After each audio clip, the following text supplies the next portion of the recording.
Olá, galerinha do sexto ano. Eu sou a professora Lara Brasileiro, estou com a disciplina de Ciências. Hoje vamos estudar o conteúdo sobre hidrosfera, a água do planeta Terra.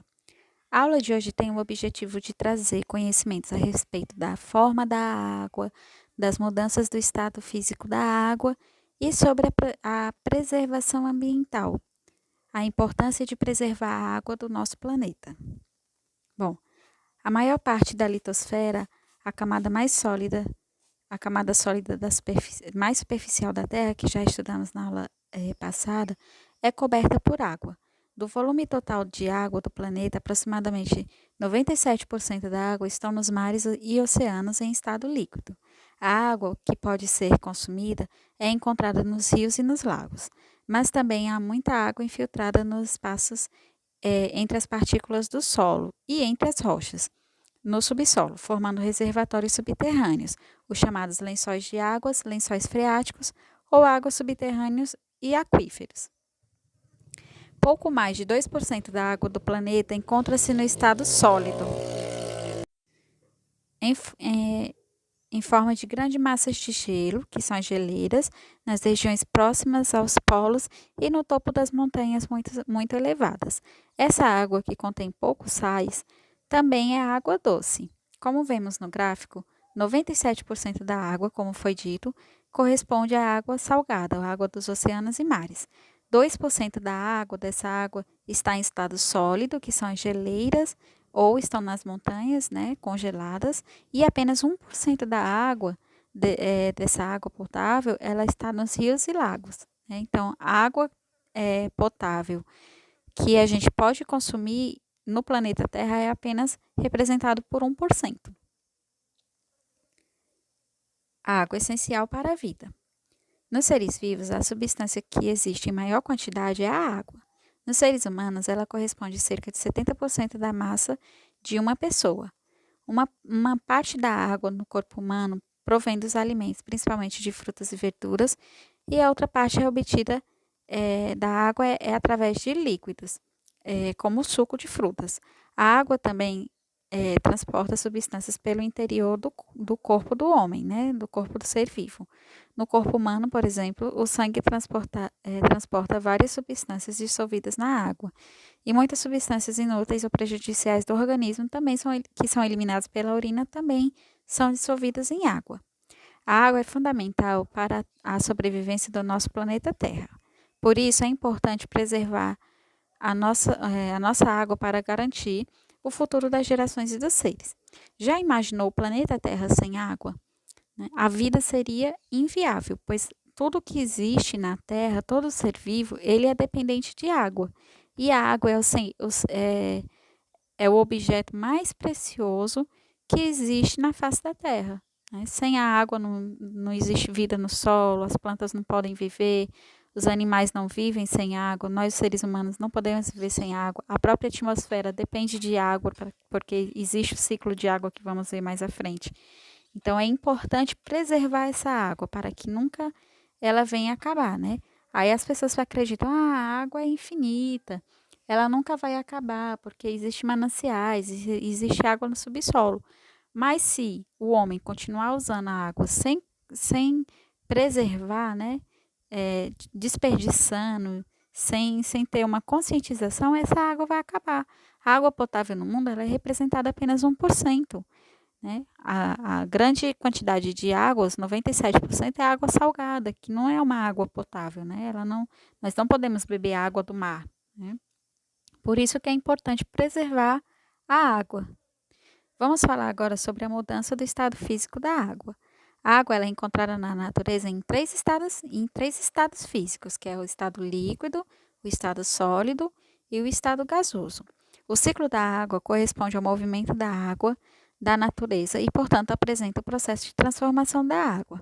As mudanças do estado físico da água ocorrem por meio dos processos denominados de fusão, vaporização, solidificação, liquefação e sublimação. O estado líquido da água encontra a maior parte no planeta por meio de rios, lagos e oceano. O estado líquido não possui uma forma própria.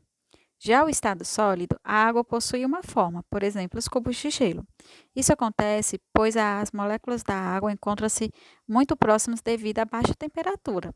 Já o estado gasoso, as partículas de água encontram-se afastadas e dispersas umas da outra. Por isso, não possui uma forma definida e também a gente não consegue ver claramente que nem a gente vê a água no estado líquido ou no estado sólido. Mudança de estado sólido para o estado líquido é chamada de fusão. É provocada pelo aquecimento da água, por exemplo, um gelo que derrete num dia de calor. Além disso, o denominado ponto de fusão é a temperatura em que a água passa do estado sólido para o estado líquido. No caso, o ponto de fusão é de 0 graus. Então, vocês estão vendo esse gelo? Para ele passar para esse estado líquido, ele tem que estar na temperatura de 0 graus. Quando o gelo ele fica na temperatura de 0 graus, ele começa a derreter e vai para o estado líquido. A vaporização. Mudança do estado líquido para o estado gasoso, por meio do aquecimento da água. Assim, o ponto de ebulição de uma substância é a temperatura que a substância passa do estado líquido para o estado gasoso. No caso da água, é de 100 graus. A ebulição e a evaporação são, na realidade, dois tipos de vaporização. A diferença entre ambos reside na velocidade do aquecimento, ou seja, se for realizado o aquecimento lentamente, vai chamar de evaporação. O exemplo mais clássico que a gente tem, o mais comum, é quando a gente lava roupa. Quando a gente lava a roupa e estende a roupa molhada, ela vai secar pelo processo que chamamos de evaporação da água. Né? O sol vai aquecer essa água e o vento também, né? Através do vento e do sol, vai dar um aquecimento. E aí, aquelas gotículas de água que está presente na roupa, né? Que deixando a roupa úmida, vai evaporar e vai para a atmosfera. Entretanto, se for realizado o aquecimento rápido, chama-se de ebulição. Por exemplo, se você coloca uma chaleira, né, uma panela de água no fogo para fazer um alimento ou para fazer um café, aquela água, quando entrar na temperatura de 100 graus, ela vai entrar no estado de ebulição. Quando ela começar a entrar nesse estado de ebulição, ela vai evaporar rapidamente, né? Isso se chama de ebulição da água.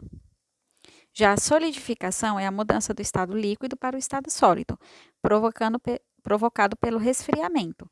Além disso, o ponto de solidificação da água é de 0 graus Celsius. O exemplo mais visível são os cubos de gelo que colocamos no refrigerador para poder fazer gelo, né? A gente coloca a água no estado líquido aqui nesse recipiente, né? E coloca para congelar. Quando ela chegar a 100 graus, ela vai entrar no estado sólido. Além desses 3 estados que a gente falou, né? Vamos ter mais alguns estados. Vamos revisar o que a gente já viu. Quando a água sai do estado líquido para o estado gasoso, chamamos de vaporização. Mas quando ela sai do estado gasoso para o estado líquido, chamamos de liquefação, né? Também existe a água sair do estado sólido para o estado gasoso diretamente, né? Ela vai evaporar já diretamente para o estado gasoso, chamamos de sublimação, e ela pode sair do estado gasoso para o estado sólido, que chamamos de ressublimação. Né? Vamos ver agora o ciclo da água. Notaram que vocês não sabem o que é o ciclo da água. Fiquem tranquilos que eu vou explicar para vocês rapidinho. Eu sei de cor, que eu já fiz algumas vezes esse ciclo. O ciclo da água é o processo que move a água pelo planeta através dos mares, do céu e da terra. Tudo isso acontece graças à energia solar. O ciclo da água tem 3 etapas que eu vou te explicando durante a minha viagem: a evaporação, a condensação e a precipitação. Como você não pode vir comigo, estaremos conectados por essa câmera. Assim você poderá ver todo o processo do ciclo da água, tá bom? Olá, olá! Você está me ouvindo? Nesse momento eu estou no mar, que é onde vamos começar a viagem. Vocês estão vendo o sol lá em cima? Ele é o responsável por esquentar a água e transformá-la em vapor, fazendo com que ela suba para o céu. Chamamos esse processo de evaporação. A evaporação também acontece em rios, represas, lagos, porém em menor medida. Que frio! Já no céu, O vapor esfria devido às baixas temperaturas e se transforma em gotas de água minúsculas que formam as nuvens. Este processo se chama condensação. As gotas se juntam e vão ficando cada vez maiores e caem por causa da gravidade. Assim é como a chuva se forma. Se fizer muito frio, este mesmo processo pode formar neve ou granizo. Este processo é chamado de precipitação. Essa é a parte que eu mais gosto. Hora de voltar para a Terra. Uhul! Já estamos outra vez aqui embaixo. Podemos começar o ciclo da água de novo. Que dia! O ciclo da água é cansativo. Vamos revisar o que a gente gravou. O ciclo da água é o caminho da água na Terra, passando por diferentes estados. A primeira etapa que vimos se chama evaporação, que é quando a água vira vapor graças ao sol que a esquenta. O vapor de água chega no céu e forma as nuvens, graças à condensação. Quando o vapor de água esfria, as pequenas gotas se juntam e caem em forma de precipitação.